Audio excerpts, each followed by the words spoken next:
National Empowerment Fund, a promoter of broad-based black economic empowerment, is setting up an enterprise development fund. This in order to boost skills and financial capacity among small and medium enterprises. And I'm now joined in studio by Andrew Wright, CFO of the NEF. Thanks very much, Nigel. Okay. Can you tell us a little bit about the Enterprise Development Fund? Certainly. Enterprise development per se, it's not a new concept that the NEF has come up with. It's been conceptualized earlier on through the codes of good practice. So there are many enterprises out there that have been very successful in allocating funding towards black-owned enterprises through their own enterprise development funds themselves.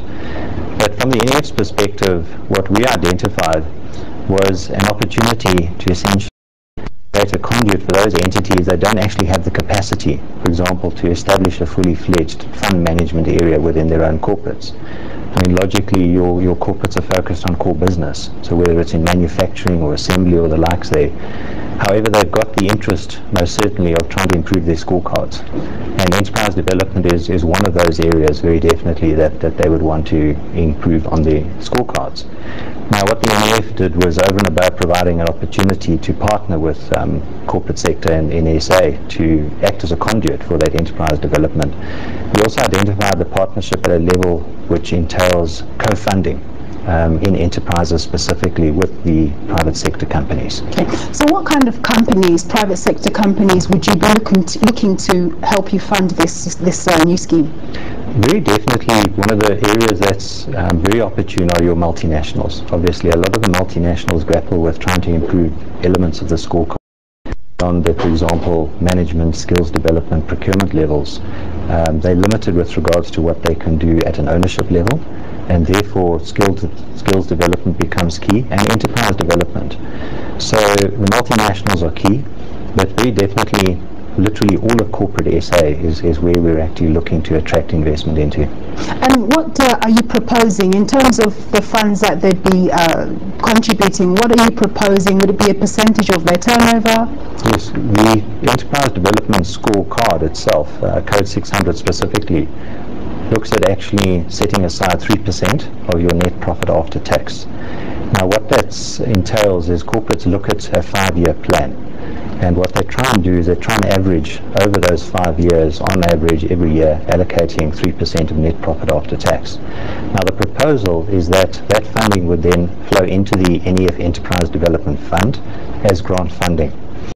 Funding in turn is then partnered with NEF funding into what we call the targeted beneficiaries. Okay, for those who are watching who've just heard your previous answer, who are thinking, by golly, can you explain what the benefits are for actually contributing to this fund? Absolutely. Within Code 600, there's an opportunity to actually improve your score, literally, in terms of broad-based black economic empowerment. So those entities that are looking at ways of improving on their overall scorecard, and they've, for example, looked at ownership element already, they've looked at management, etc., but they're finding themselves still sitting, for example, at a level 5 contributor, and they're just looking for those additional ways. The enterprise development element is a key area that literally we find is underperforming in terms of the implementation of broad-based black economic empowerment. Okay. Presumably the companies that contribute to this fund, they wouldn't really have any say as to how those funds were dispersed, or would they? That's a very interesting question, because what we look at is in terms of what government's priorities are vis-a-vis sector development. As you know, we report into the Department of Trade and Industry, and very key to that support role we play into the Department of Trade and Industry, over and above the implementation of broad-based black economic empowerment through their BEE unit. In other words, they set the policy and we implement the policy through the NEF.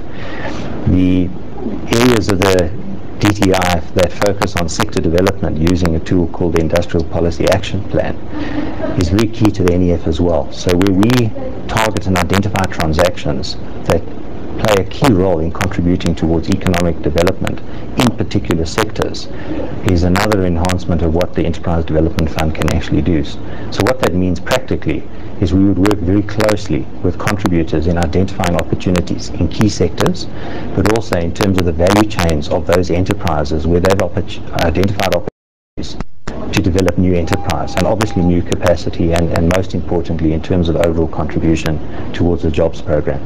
Okay.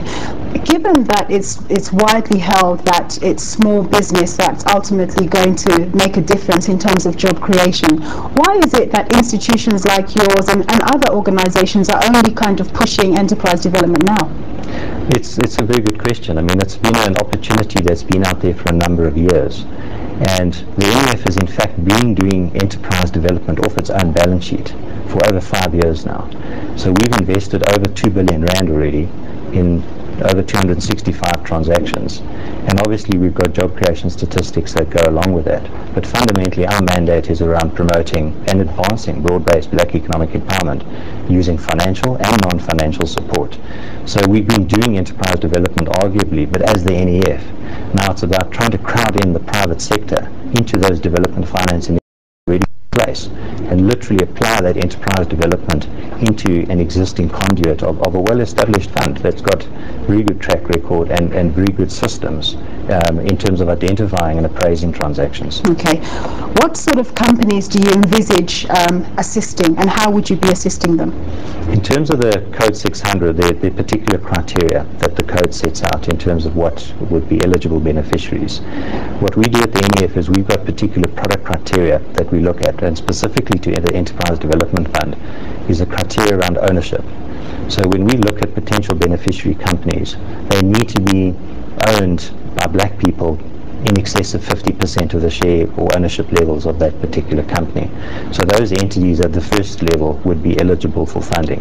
But also very importantly is that it's not only about ticking the boxes, it's about actually looking at enterprise that's commercially viable, that's sustainable, and as I mentioned, it fulfills in the value chain of corporate South Africa. So when we look at those transactions, we assess on all of those criteria. We run it through our existing appraisal process, which is obviously a financial modeling process as well, and then we look at it from a structuring side that makes that entity viable. So you don't try and put a one-size-fits-all onto every enterprise, but you most certainly want that enterprise to survive. Okay, and last question, 30 seconds. Sure. Ultimately, how many jobs do you hope to create through this new scheme? What the NEF has achieved to date is that for our it's around about 2.3 billion in total approvals that we've made thus far. We've estimated that we have supported in excess of 23,000 jobs. Now when I say support, that means some of those will be new jobs created, others would have been jobs supported and sustained, for example. So when we look at those ratios, we try and estimate what an average job creation value is per example. So instead of extrapolating the numbers of jobs based on the fund, what we try and say is, okay, for every R1 million, how many jobs do we want to create?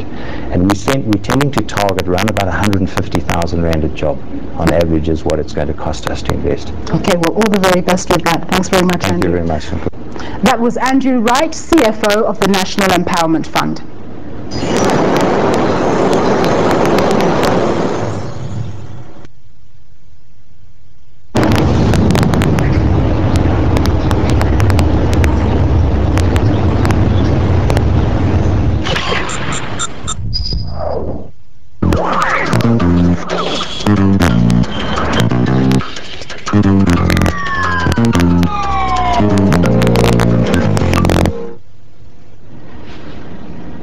Welcome to another edition of You and Your Money. I'm Brian Hirsch, and our subject this evening is estate planning.